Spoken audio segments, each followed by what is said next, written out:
clear oral and written communication,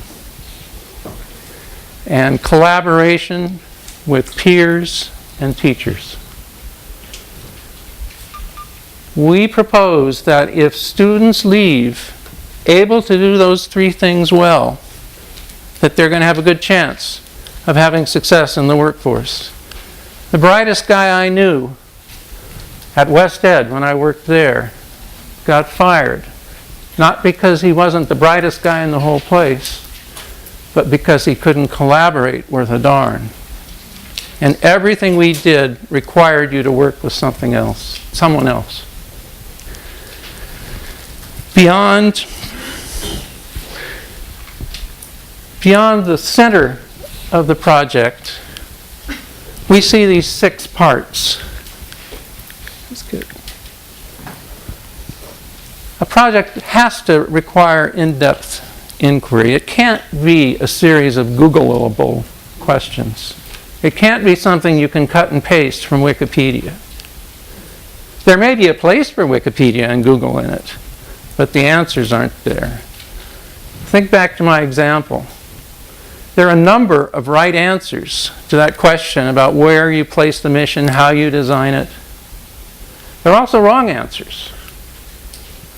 But the ability to solve the problem in different ways, to find different answers, to come up with divergent solution paths, this is all part of in-depth inquiry. We organize our projects around a driving question. How many of you have asked your son or daughter or friend, what'd you do in school today? The answer is nothing. Or, what are you doing now? What are you studying? California history. Well, that's sort of, that's not an answer. That's a course name. A driving question is what the student remembers, and the teacher, that encapsulates what the project's all about. Why don't I fall off my skateboard when I go around the corner? Middle school physical science project. How do we design a constitution for Egypt? Global studies question. Was Truman a war criminal? American history question. These orient the teachers and the students to what is at the core of the project. I need to know, how many phone numbers can you remember today? 4? No, 5? I can get it out of my pocket. Anyway, I hold up the cell phone. How many could you remember before the cell phone? Thank you, my friend. A lot. When do you bone up on the tax code?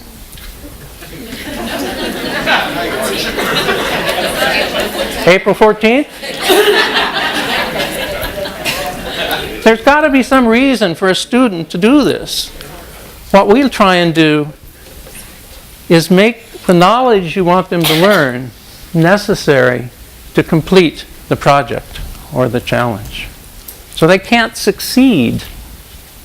Just like Kathleen's example with the fellow reading the help file. He couldn't succeed unless he learned that. How can we structure things so that the learning is not, all right, here's what you're going to learn, but here's what you're going to do. In order to do that, you're going to have to learn this.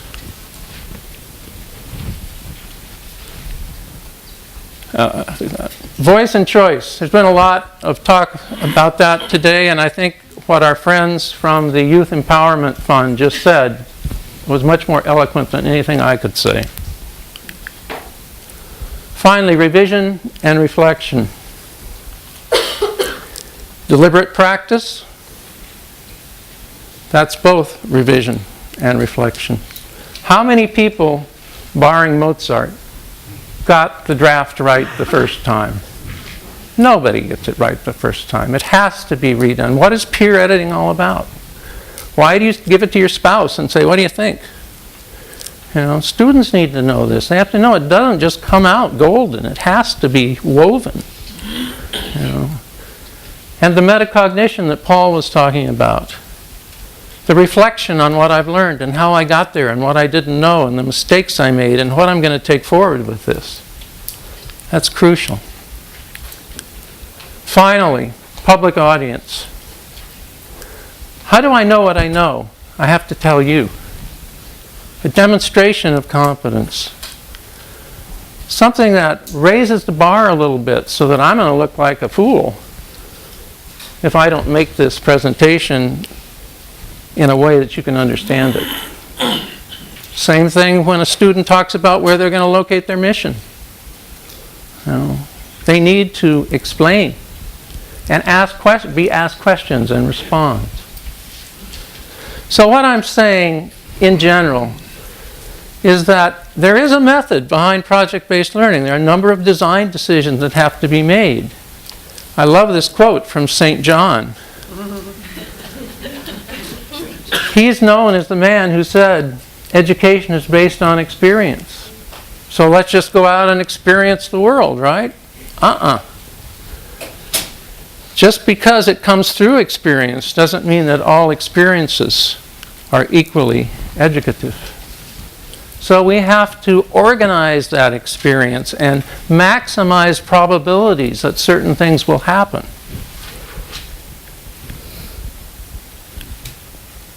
And that's where scaffolding comes in. All right, I've said enough. I want to end with some students talking about what it means to do these sorts of projects. So here we go.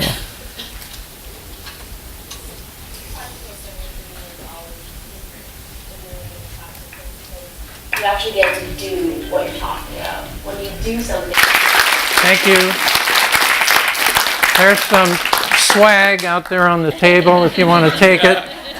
And I encourage you to take a look at our website. I think you'll find some resources there that might be useful.